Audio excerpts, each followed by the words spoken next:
My name is Erica Gibson, and this is my Enchanted Gardens Crafting Whimsical Fairy Worlds.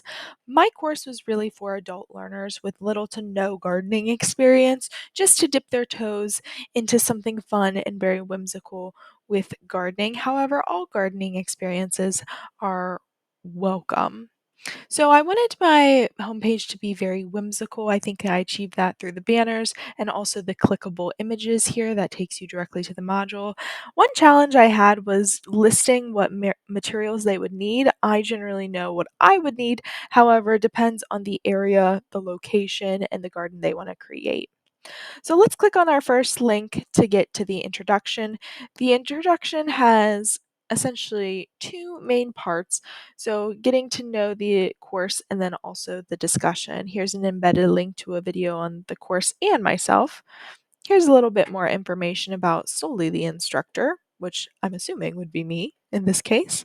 I also have a link to some Canvas tips and tricks in case learners are unfamiliar with Canvas or just need a refresher. Very simplistic. What are you looking forward to? Introduce yourself. But I kind of like this way of introducing learners to one another because it kind of puts them on a little bit of a scavenger hunt on what they're which part are they most excited about. Also, I have linked some rubrics here for them to understand exactly how they are being graded.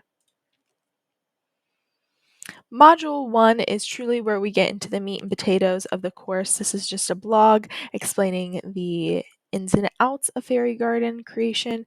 And then here's where we get a little bit more complex, in my opinion. Bigger fairy garden examples. Are we doing indoor, outdoors, or mobile even? Going into the themes, specifics, natural items, recycled items, or are you going all handmade? So really going into specifics about the garden and get the learners thinking.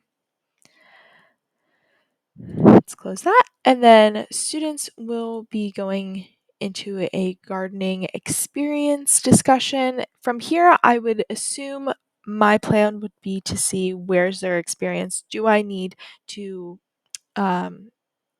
make the readings more simplistic or more difficult depending on the overall experience of the bunch.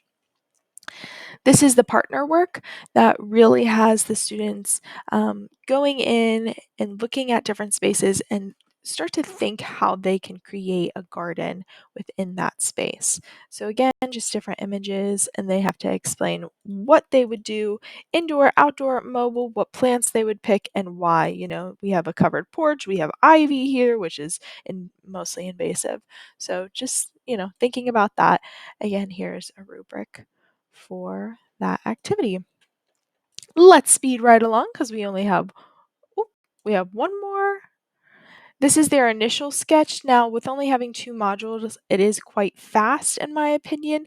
Maybe lengthening it and adding a module might be beneficial.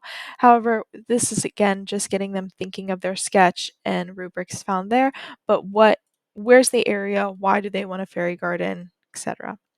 Module 2, we're going into the nitty-gritty of the plants, which is the plants and the accessories, which makes up a fairy garden, and native plants are extremely important for environments to thrive, but also so that they can have their garden for as long as possible, regardless of weather. And this is how to make the little accessories. If they are feeling DIY friendly, obviously you can buy them. However, I think it's fun to sometimes do a little bit of a challenge.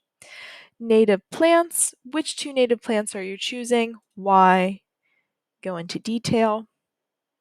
What miniature creation did you tackle, and what challenges did you face and why? Finally, we have the final sketch, which they would have done their fairy garden and talked and reflected on the process. And finally, our course evaluation, which is embedded here. Thank you so much for taking a tour of my fairy garden. I hope you enjoyed. Thank you.